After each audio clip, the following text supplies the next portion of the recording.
Assalamualaikum warahmatullahi wabarakatuh. Hari ini hari kedua belajar di rumah. Kalian tetap sehat, tetap semangat belajar dari rumah. Ada dua yang kalian harus ingat hari ini. Satu, kalian akan mengenal bagaimana tumbuhan dan hewan berkembang di biak. Kemudian yang kedua, kalian akan belajar tembang atau menyanyi dalam bahasa Sunda, yaitu tembang pupuh. Selamat kalian belajar dari rumah. Tetap sehat. Setelah kalian berdoa, marilah kita bersenang-senang dulu dengan bernyanyi riang gembira. Bagaimana senangnya kalian belajar dari rumah. Tetap sehat, tetap semangat belajar dari rumah.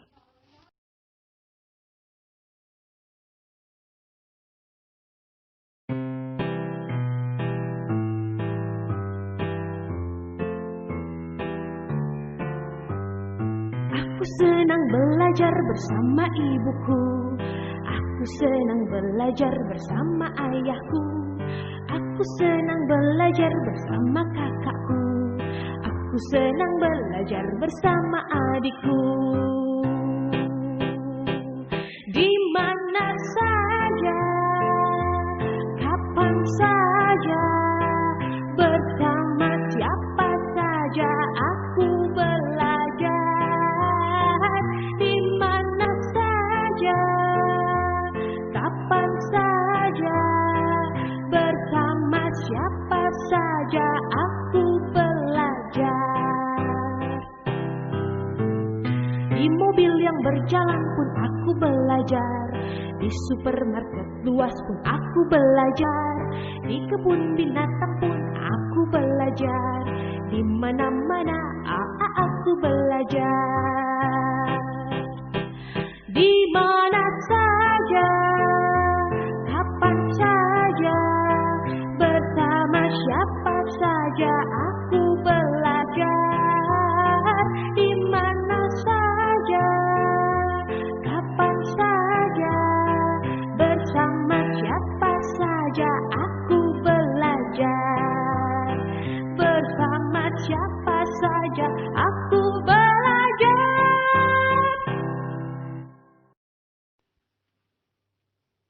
Bagaimana kabarnya hari ini?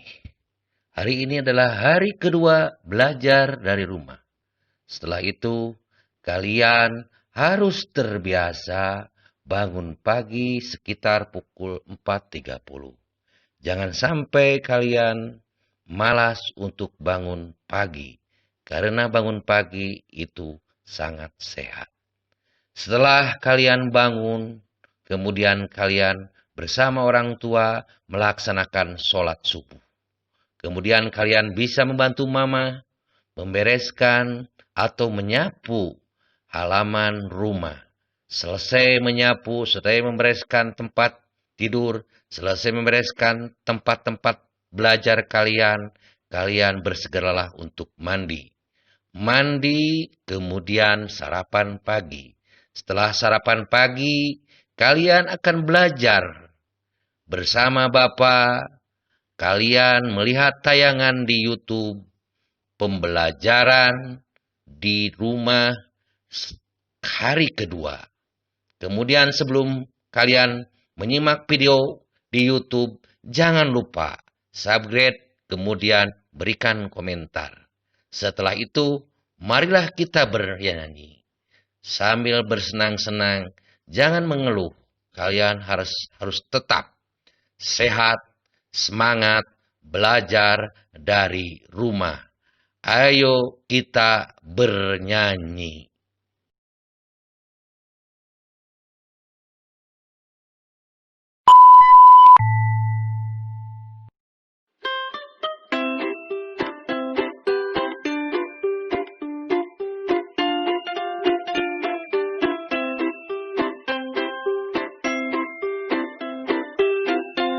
Halo teman-teman, kali ini kita akan mempelajari proses penyerbukan pada tumbuhan generatif.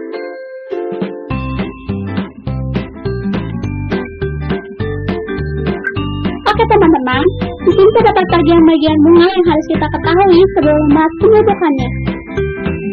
Ini adalah tangkai bunga. Ini adalah dasar bunga. Ini adalah kelopak bunga.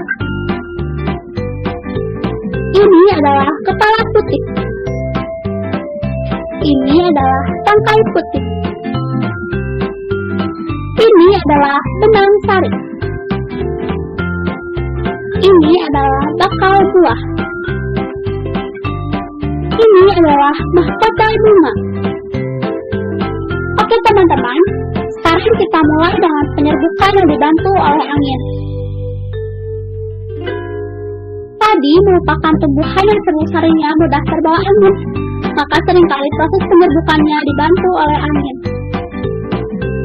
Nah, ini adalah padi yang belum memiliki buahnya, yaitu masih memiliki benang sari. Ketika angin berhembus dan melewati benang sari, maka serbuk sarinya terhempas, maka ada serbuk sari yang jatuh ke putik. Dan serbuk yang telah jatuh di putik akan turun ke ovarium. Setelah itu, beberapa waktu ke depan, benang sari yang penutupnya akan rontok, lalu tumbuhlah buah padi.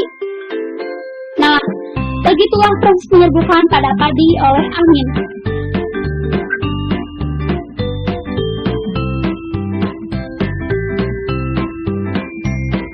Penyerbukan bunga oleh hewan. Yang pertama ada lebah, ada burung, dan kelelawar. Teman-teman, yang pertama kita akan melihat penyerbukan dengan bantuan lebah.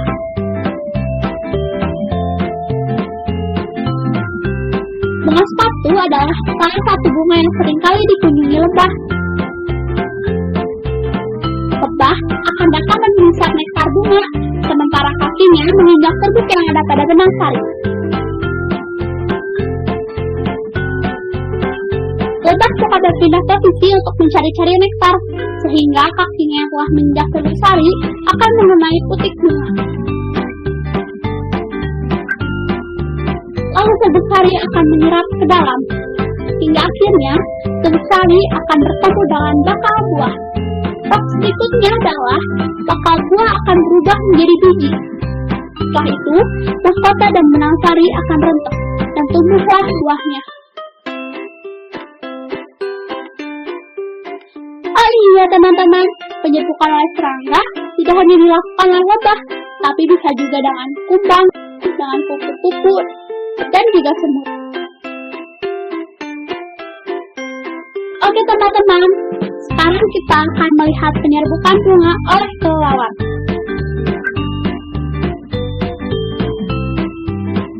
Salah satu bunga yang penyerbukannya sering dibantu oleh kelelawar adalah bunga durian.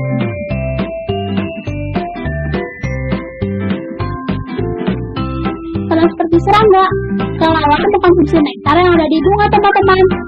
Ketika kelelawar menggerogoti bunga untuk mencari dan mengkonsumsi nektar, serbuk sari berhamburan.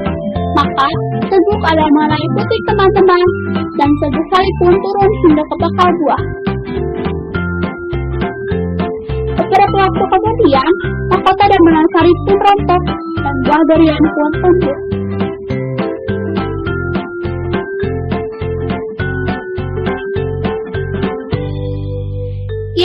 Saat ini, kita akan melihat penyerbukan yang dibantu oleh burung. Pada penyerbukan oleh burung, kita akan ambil contoh bunga dadap.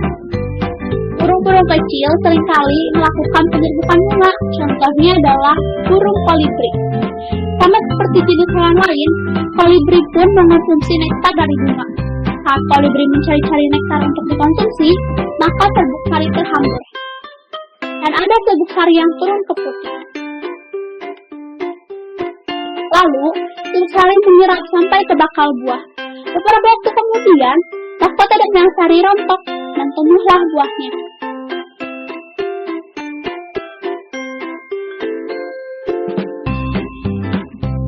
Oke teman-teman, sekarang kita akan melihat penyerbukan dengan manusia.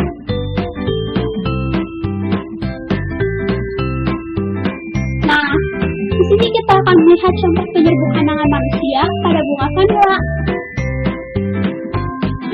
Kita membutuhkan kayu yang lancip untuk merobek bunga vanila.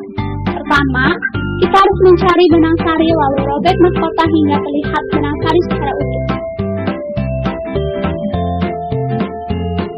Lalu ambil serbuk sari dan tempelkan ke putik.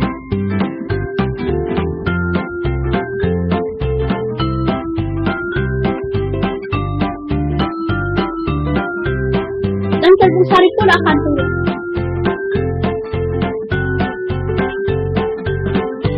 Maka serbuk sari pun bertemu dengan bakal buah. Beberapa waktu kemudian, mahkota dan benang sari pun rontok dan buahnya pun tumbuh. Oke, sekarang kita memasuki penyerbukan bunga yang dibantu oleh air. Penyerbukan bunga oleh air bisa disebabkan oleh hujan dan cipratan air. Untuk penyerbukan oleh air ini, kita ambil contoh pada bunga seroja. Ketika ada air atau hujan yang mengenai benang sari hingga jatuh ke putih, maka terjadilah proses penyerbukan.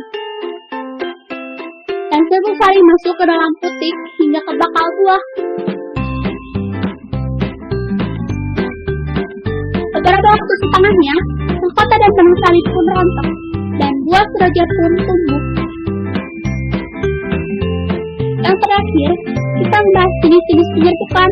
Jenis-jenis penyerbukan itu ada 4 macam. Yang pertama adalah penyerbukan sendiri. Lalu, penyerbukan ke rumah. Penyerbukan silang. Lalu, penyerbukan latar atau berbeda jenis. Nah, bagaimana teman-teman? Mudah kan mempelajari penyerbukan bunga?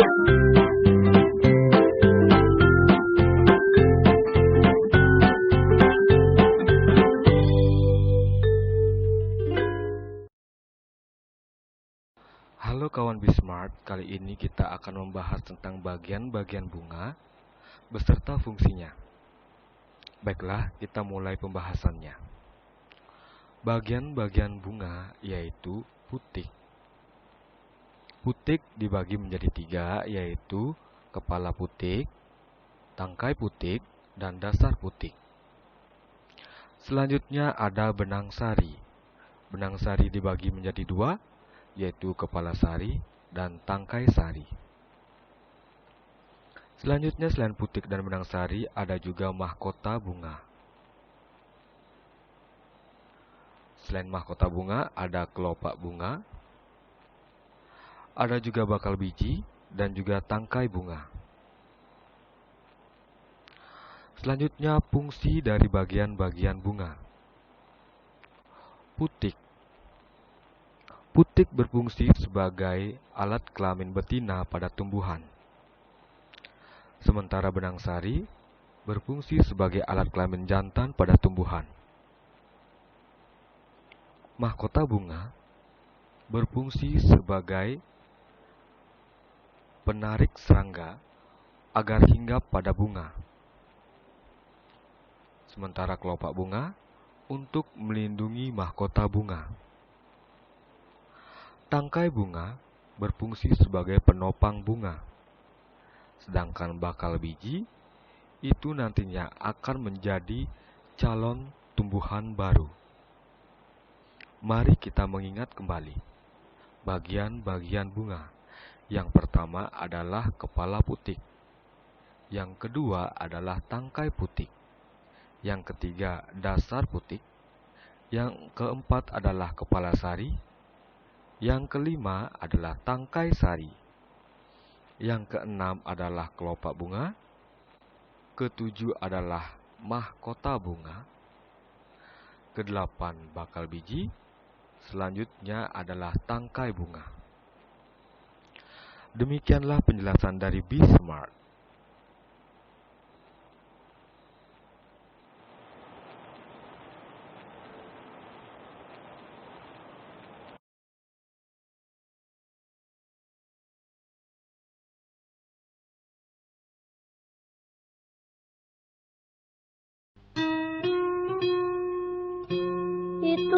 kusir bangun ambek teuing turun tina delman kuda dipecutan tari teu aya pisan rasa tali.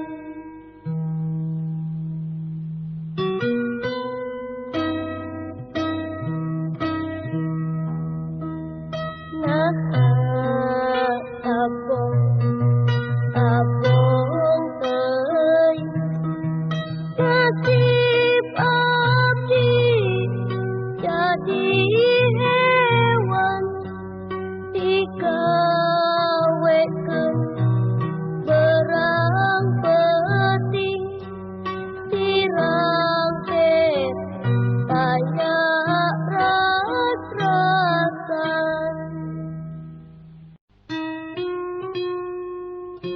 Itu kusir bangun ambek teuing turun tina delman kuda dipecutan tali